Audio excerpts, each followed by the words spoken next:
안녕하세요. 오늘은 두 번째 온라인 클래스 수업 할 겁니다. 근데 오늘은 또 조금 너무 길게 하지 말아주세요 라고 말하는 친구들이 제법 있었는데 노력하겠습니다. 최대한 엑기스만 줄여서 수업을 하도록 할 거고요. 여러분도 집중해서 그러면 수업에 참여할 수 있도록 합니다. 자, 오늘은 교과서 116쪽입니다. 자, 인권 보장을 위한 다양한 노력 116쪽. 자, 지난 시간에 온라인 클래스에서도 수업을 했고, 그 다음에 학교에서도 인권에 대해서 간략하게 수업을 진행을 했죠. 기억이 나는지 모르겠지만 인권이라고 하는 것은 분명 우리가 인간이 태어나면서부터 오스트랄로피테쿠스 때부터 존재했던 권리는 절대 아니고요.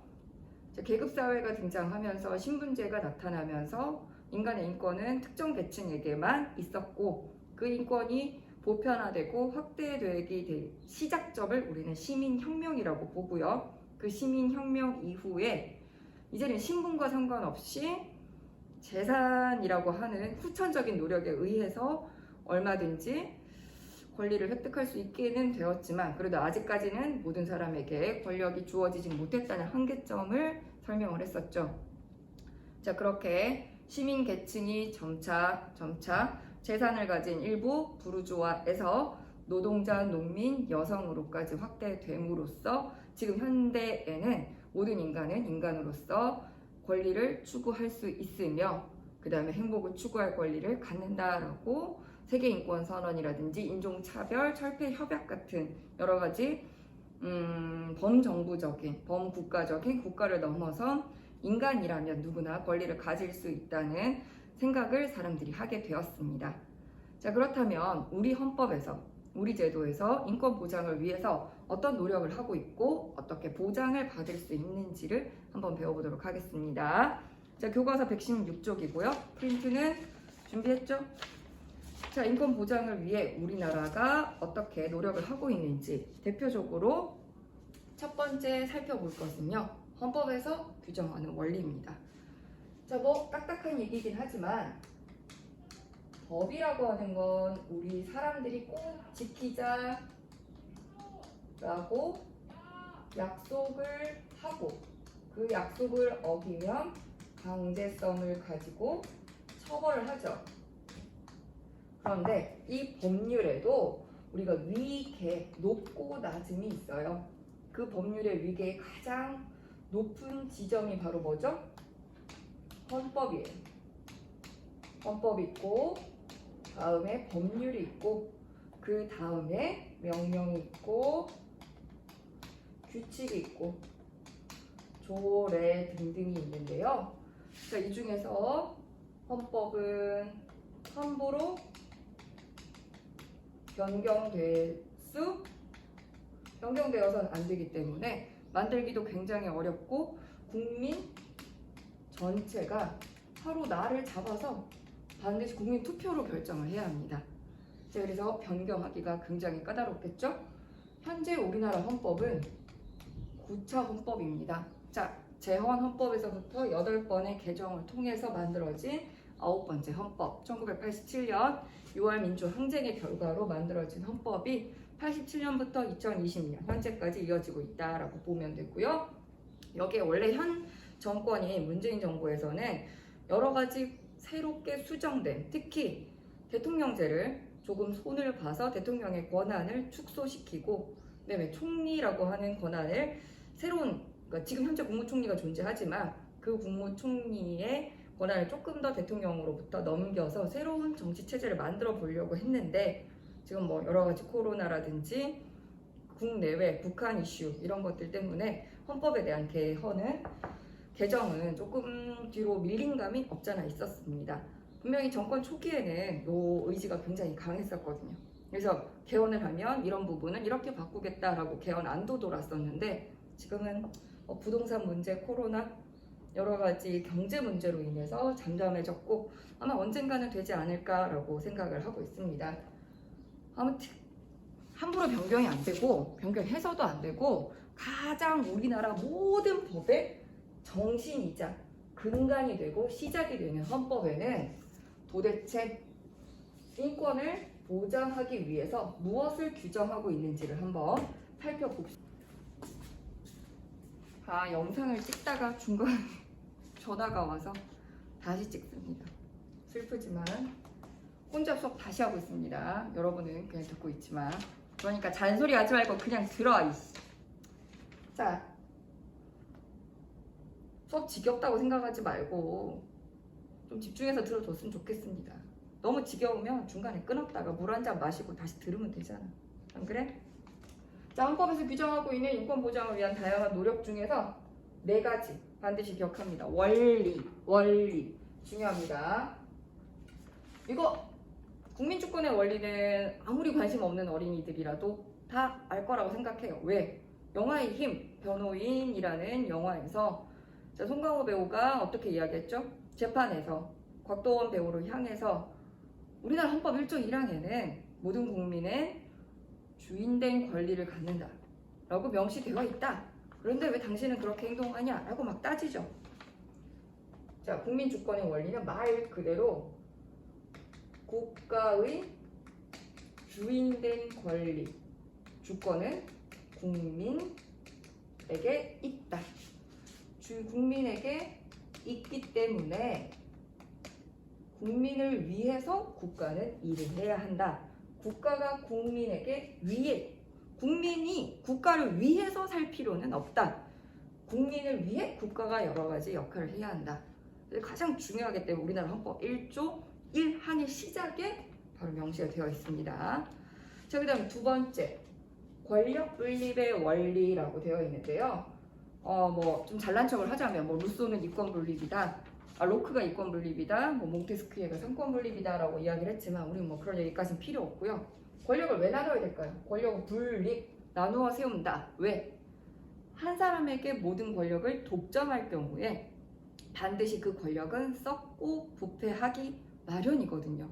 그래서 권력을 여러 개로 나누어서 놓음으로써 서로 견제와 균형을 통해 권력을 유지하기 위함입니다. 견제와 균형을 하는데 아까 선생님이 삼권 분립 이야기를 했죠. 그래서 현재 우리나라에서는 삼권 분립에 따라 입법부, 행정부, 사법부로 나누어서 서로 견제하고 있어요. 서로 잘하는지 못하는지 지켜보는 거죠. 그 대표적인 걸 잘 보면 행정부의 대표가 바로 대통령이죠. 살림을 삽니다. 행정부는 살림을 살고, 입법부는 법을 만들고, 사법부는 그 법을 심판하는 역할을 하는데요. 대표적인 하나만 예를 들면 대통령이 행정부의 수장이고 우두머리인데 그 대통령이 잘하는지 못하는지를 입법부에 있는 국회의원들이 잘못했다라고 생각이 들면 뭐하죠? 저 대통령 쫓아내야 됩니다. 쫓아내주세요 라고 헌법재판소에 탄핵을 요청하죠. 탄핵을 소추하죠. 행정부를 입법부가 깔 수 있죠. 그러면 대통령은 가만히 있습니까? 국회가 제정한 법률이 이상합니다. 이 법률은 옳지 않습니다. 라고 대통령이 그 법률을 거부할 수도 있어요. 이렇게 여러 가지 제도적으로 권한을 만들어서 서로 견제하고 균형을 이룸으로써 권력을 계속해서 깨끗하게 유지하고자, 그럼으로써 추구하고자 하는 건 뭐죠? 이 헌법이 규정하고 있는 것, 국민의 기본권을 보장하기 위해서 이런 제도들이 존재한다는 거 반드시 기억합니다. 자, 그럼 법치주의는 수업 중에 얘기했죠. 입헌주의랑. 국회가 제정한 법률에 따라서 모든 국민의 국민의 생활과 통치는 전부 다 어디에 따라서? 헌법에 따라서 이루어져야 한다. 이 두 가지는 왕에 의해서 이루어지던 자의적인 지배를 방지하기 위한 장치라고 볼 수 있습니다. 자, 다시 한번 정리해 봅시다. 헌법에서 규정하고 있는 원리는 4가지가 있고요. 이 4가지, 국민이 주인이다, 권력을 나누어서 변제한다. 법에 따르고 헌법에 입각한다. 이렇게 이루어지는 것들의 최종 목표는 뭐라고요? 인권을 보장하기 위함입니다. 그 인권을 다른 말로 기본권이라고 볼 수도 있고요. 이렇게 하기 위해서 헌법에서는 이런 원리들을 만들어 놓고 이 원리를 직접 모든 기관들이 하겠지만 제대로 하고 있는지 안 하고 있는지 가장 확실히 제일 강조해서 이 기관 보고 판단해 보라고 헌법재판소라는 기관을 따로 만들어서 운영을 하고 있습니다. 자, 헌법재판소는 9명의 재판관이 존재합니다. 이 9명의 재판관 왜 얘기할까요? 3명, 3명, 3명. 선생님 3 더하기 3 더하기 3이 9인 거 모르는 애들이 어딨나요? 그렇죠? 근데 이 3 더하기 3 더하기 3을 굳이 쓰는 이유는 뭘까요, 선생님이? 바로 이 권력 분립입니다. 아까 삼권 분립이라고 얘기했죠? 입법부, 행정부, 사법부에게 권력을 각각 나눠줬죠. 그의 대표적인 사례로 헌법재판소의 재판관도 입법부 3명, 사법부 3명, 행정부 3명이 각각 추천을 하게 권한을 나누어서 주는 거죠. 권력 분립입니다. 자, 그러면 이런 재판관들이 모여서 나는 어떤 사건이 의뢰가 들어와요. 이제 그 사건이 들어왔을 때 나는 이게 헌법에 따랐다, 헌법 정신에 맞는 것 같다, 아니면 헌법 정신에 어긋나는 것 같다 라고 서로 본인의 의견을 듭니다. 그러면 누군가는 찬성, 누군가는 반대가 되겠죠. 5대4, 6대3, 7대2 아니면 뭐 9대0 이렇게 나올 수도 있죠. 그 판단의 다수결에 따라서 그 사건이 헌법에 일치한다, 헌법에 불일치한다 라고 결론을 내리는 거예요. 자, 헌법재판소는 그런 역할을 하고요. 자, 프린트를 한번 보면 최고법이 헌법에 비추어 법률이나 공권력이 기본권을 침해했다고 판단될 때 위헌 결정을 내립니다. 자, 대표적으로 헌법재판소는 여러 가지 권한이 있지만 교과서에서는 위헌 법률 심판권과 헌법 소원 심판권 두 가지를 언급을 했어요. 기관쟁이도 있고 여러 가지가 있는데 그 중에서 이 두 가지를 가장 많이 접할 수 있어서 이 두 가지를 교과서에서 언급을 한 것 같습니다. 자, 위헌법률 심판은요, 말 그대로 따라오면 돼요. 헌법에 위반된 법률인지를 심판한다. 이게 성립하려면 어떤 사건이 있어야 돼요. 재판. 그 재판 중인 사건이 그 사건 자체를 판단하는 건 아니고요. 어떤 사건이 있어요. 예를 들어볼까요?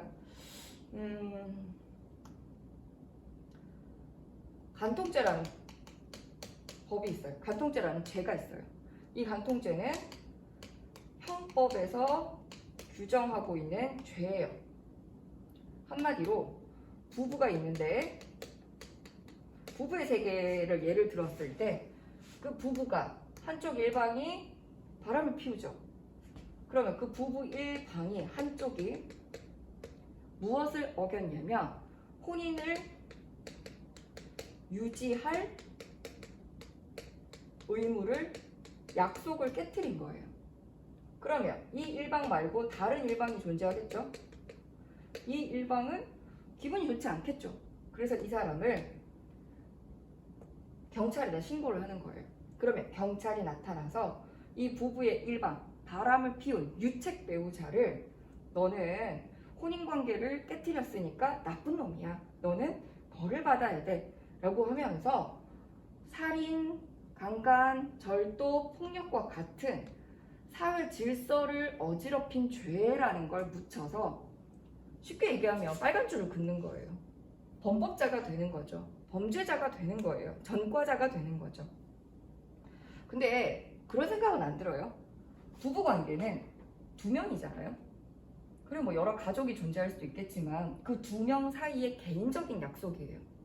여러분도 여자친구랑 남자친구랑 연애를 하다가 우리 이제 그만 헤어져라고 합의하에 헤어지는 경우도 있지만 상대가 문자로, 전화로 아니면 어느 날 갑자기 잠수를 타고 우리 그만 만나라고 했을 때 괘씸하지만 이걸 죄라고 사회 질서를 어지럽혔다고 보기는 조금 무리가 있지 않을까라는 사람들이 생각이 있었던 거예요.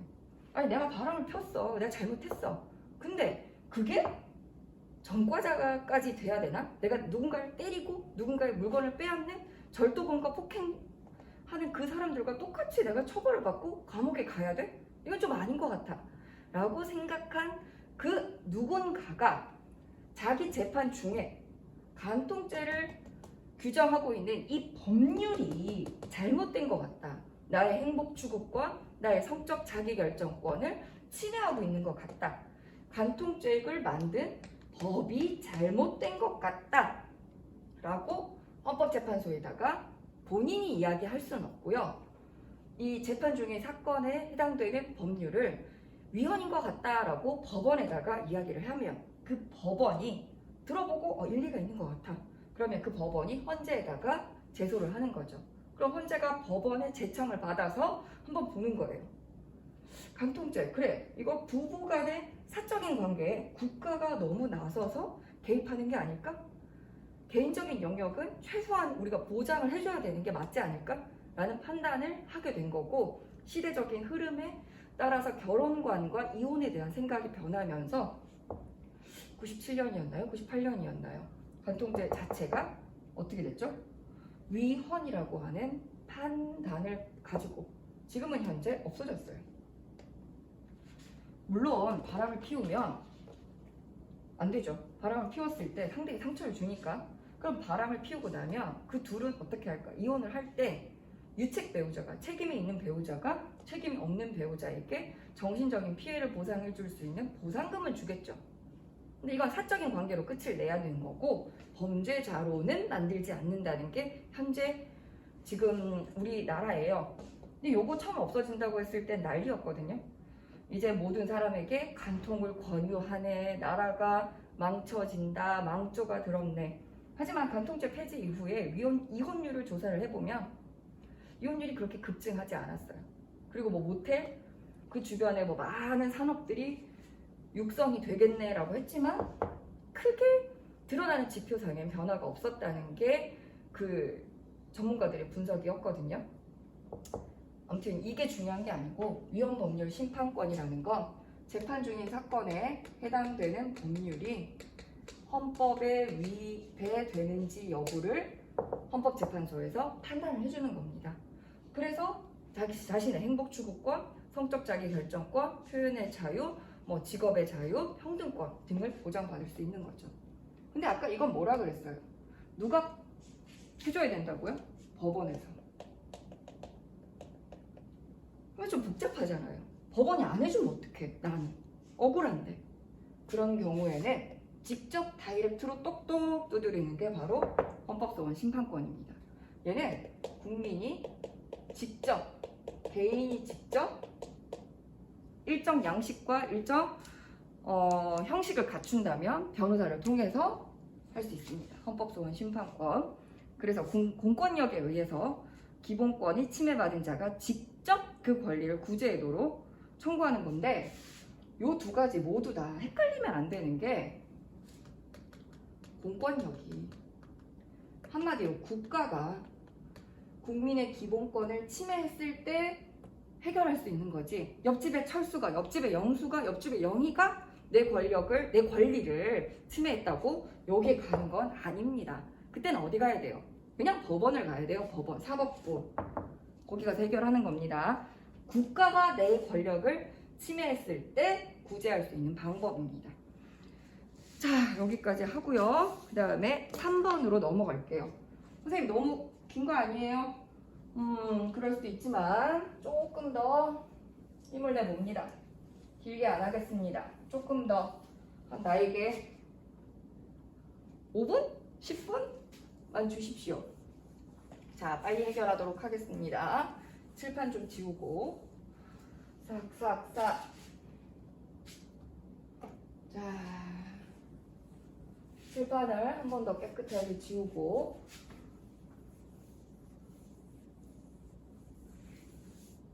자, 앞을 봅니다.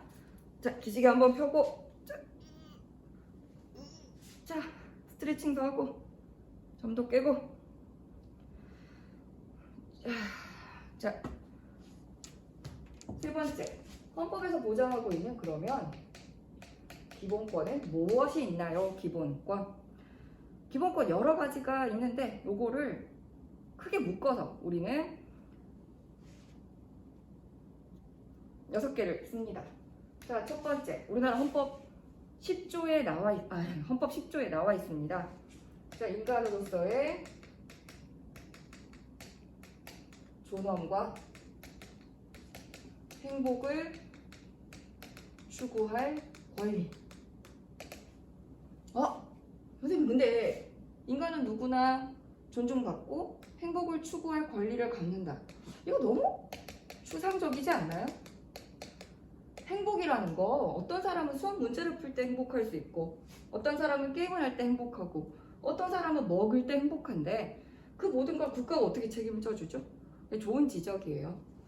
그래서 행복 추구권은 명확하게 이걸 꼭 해준다는 게 아니라 모든 사람이 행복할 수 있도록 국가가 최선을 다해 노력을 하겠다라고 하는 일종의 추상적이면서 포괄적인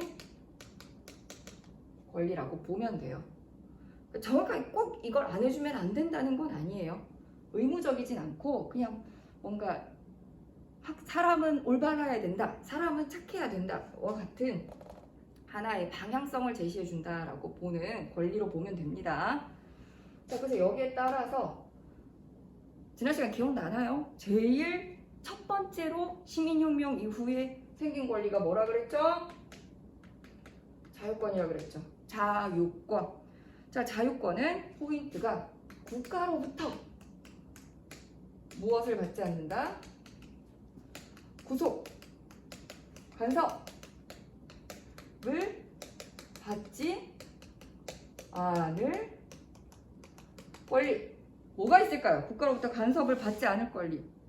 끝에 자유만 붙이면 다 돼요. 직업 선택의 자유, 양심의 자유, 종교의 자유, 언론 출판 집회 결사의 자유. 또 뭐가 있을까요? 학문의 자유, 신체의 자유. 여러 가지가 있겠죠. 그 중에서도 신체의 자유가 헌법 내용을 보면 가장 많은 내용을 포함하고 있어요. 그래서 니 알지?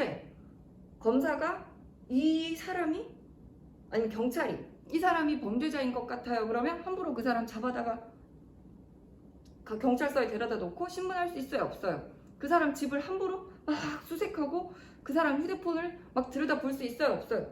없어요. 뭐가 필요해요? 영장이 필요해요. 왜? 그 사람의 신체의 자유, 그 사람의 저작물, 그 사람의 생활 공간, 주거의 자유를 우리가 침해하는 거기 때문에 반드시 최소화해야 하며, 그럴 때마다 법원의 동의를 받은 영장이 있어야지 들어갈 수 있는 거예요. 중요합니다. 그 다음에 세 번째, 또 뭐가 있을까요? 어떠한 조건에서도 모든 사람들은 평등하게 대우받아야 되고 평등할 수 있는 권리가 바로 평등권이죠. 근데 여기서 여러분이 착각을 하면 안 돼요. 모든 사람을 다 똑같이 대우를 하겠다는 게 평등한 게 아닙니다. 반드시 뭐가 있어야 됩니까? 합리적인 사유 없는 차별을 금지한다는 거예요. 못생겼다, 넌 돈이 없다, 게으르다, 이런 등등의 누구나 판단할 수, 개인적인 판단이잖아요. 그런 거는 누가 봤을 때는 아닐 수도 있고 누가 봤을 때는 판단이 계속해서 바뀔 수 있는 합리적이지 못한 이유를 가지고 차별을 한다. 너는 아버지가 대통령이 아니어서 우리 회사에 취업할 수 없어. 이런 거 되지 않는다는 거죠. 평등권. 그 다음에 세 번째, 네 번째, 이것도 중요하다 그랬어요. 요거는 혹시 이거 기억납니까? 차티스트 운동? 차티스트 운동의 핵심은 선거권 확대였어요. 시민의 대표인 의회가 법률을 제정하는데 그 의회의 대표를 뽑을 수 있는 권리가 바로 선거권이고요. 이 선거권이 일부 재산이 있는 성인 남자에게만 한정되어 있는 것을 확대해달라고 운동한 게 바로 차티스트거든요. 자, 정치에 참여할 권리, 참정권입니다. 자, 그 다음에 5번째. 요거 중요하다 그랬죠? 인간다운 삶을 보장해 달라고 요구할 수 있는 권리. 기억납니까? 그리고 무슨 헌법이 최초로 이걸 언급했다 그랬죠? 바이마르 헌법. 독일의. 자, 이 내용은 바로 사회권적 기본권, 줄여서 사회권. 요 핵심은 복지라고 그랬어요. 복지. 자, 그 다음에 6번째 마지막으로 여기에 있는 권리들은 잘 생각해봐요. 자유롭고 차별받지 않고 인간다운 생활을 유지할 수 있다. 굉장히 이념적이에요. 뭔가 우리 머릿속에 존재하는 이상적인 권리라면, 마지막으로 6번째 쓰는 이 청구권은 다른 권리들이 실현되지 않았을 때 이 권리를 회복해 주세요, 아니면 이 권리를 지켜주세요 라고 요구할 수 있는 권리가 바로 청구권이에요. 굉장히, 이제 뭐라고 보겠어요? 다른 권리를 보장하기 위한 수단적 권리. 수단적 권리의 성격을 가집니다. 요거를 기억해 둡니다. 그에 비해서 사회권은 어떻죠? 국가에다가 나의 인간다운 삶을 살게 해주세요 라고 요구하는 적극적 권리고요. 자유권은 국가 나에게 아무것도 하지마, 나를 그냥 내버려 둬 라고 요구하는 소극적 권리.